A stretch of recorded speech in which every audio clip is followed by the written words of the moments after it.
సామాన్య వాక్యం, సంశ్లిష్ట వాక్యం, సంయుక్త వాక్యం. ఇట్లా సామాన్య వాక్యాలు, సంశ్లిష్ట వాక్యాలు, సంయుక్త వాక్యాలు 3 రకాలుగా ఉంటాయి.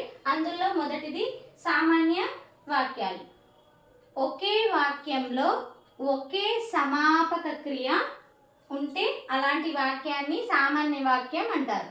అంటే ఒకే సమాపక క్రియ అంటే పని పూర్తయిన క్రియ ఒకటే ఉండాలన్నట్టు, ఒకే క్రియ ఉండాలి. చూడండి, ఉదాహరణకి సరళ అన్నం తిన్నది. ఇందులో ఒకటే వాక్యం, ఒకటే ఉంది క్రియ, తిన్నది అంటే ఇది పూర్తయింది, తిన్నది అనేది. చూడండి, రవి బడికి వెళ్ళాడు, క్రియ పూర్తయింది అంటే సమాప్తమైంది. సమాపక క్రియ అంటే పని పూర్తయింది అని అర్థం. సామాన్య వాక్యంలో ఏంటి, ఒకే వాక్యంలో ఒకే సమాపక క్రియ అంటే ఒకటే క్రియ, పూర్తయిన క్రియ ఒకటే ఉంటుంది అని అర్థం.